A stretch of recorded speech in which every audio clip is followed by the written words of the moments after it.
Welcome back to the channel, my friends. You know why you're here. You crave the unknown, the unsettling, the things that go bump in the night. You're not satisfied with the mundane. You want to peer into the abyss. And tonight the abyss stares back.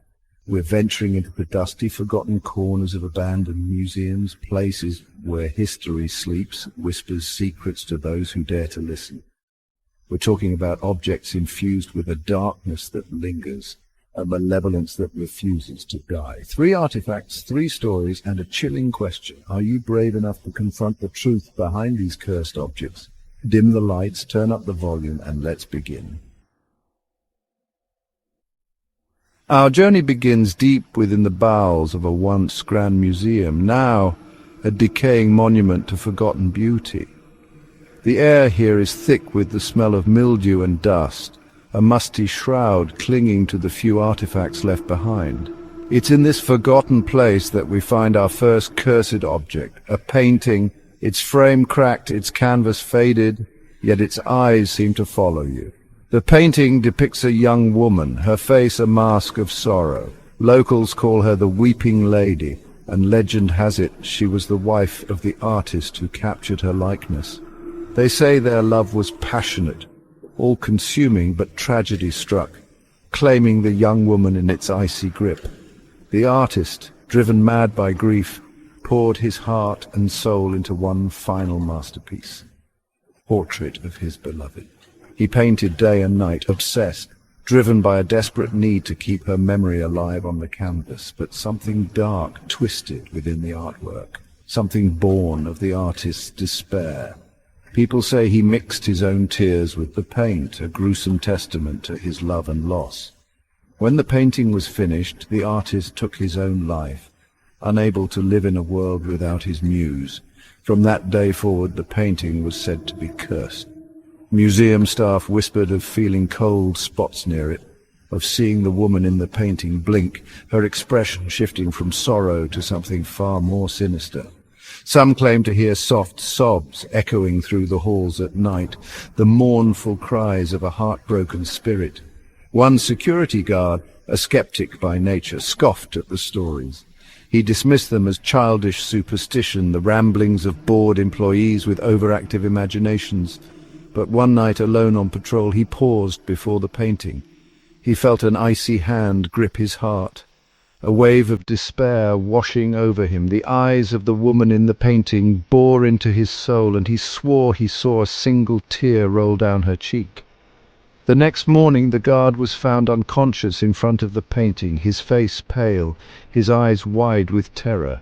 He refused to speak of what he had seen, but he resigned that very day, his skepticism shattered. The museum closed down years ago, its treasures auctioned off or left to decay. But the painting, deemed too dangerous to sell, remains locked away in the abandoned building. Some say the artist's spirit is trapped within the canvas, forever bound to the image of his lost love.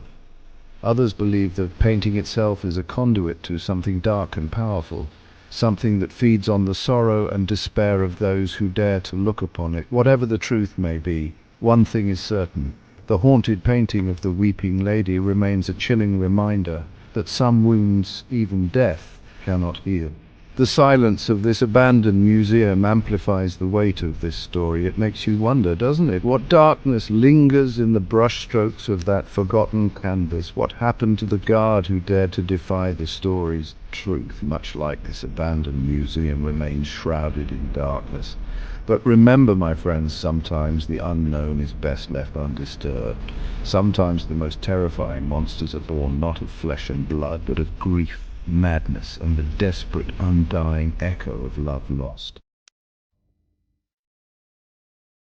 Our next tale takes us from the dust-choked halls of the abandoned museum to the scorching sands of Egypt, where an ambitious archaeologist's greed awakened a curse buried for millennia. Imagine, if you will, the year 1922. The Valley of the Kings shimmers under the relentless desert sun, a place where history sleeps beneath the sand waiting to be unearthed. It was here that our ambitious driven by dreams of fame and fortune, stumbled upon a hidden tomb This wasn't just any tomb, though. The hieroglyphics that adorned the entrance spoke of a powerful sorcerer priest, a man who served the gods of the underworld and was said to hold the secrets to life and death. The archaeologist, blinded by his ambition, ignored the warnings etched in stone. He breached the tomb, desecrating a sacred space undisturbed for centuries. Inside, amidst the treasures and riches, lay the mummified remains of the sorcerer priest, clutching a simple obsidian amulet. The amulet was a thing of dark beauty, a swirling vortex of black stone that seemed to draw the very light from the room.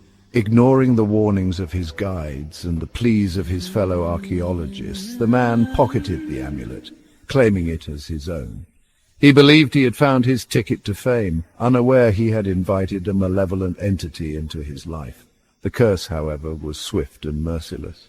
The archaeologist's dreams became plagued by nightmares, visions of a shadowy underworld and the vengeful spirit of the sorcerer priest he had disturbed.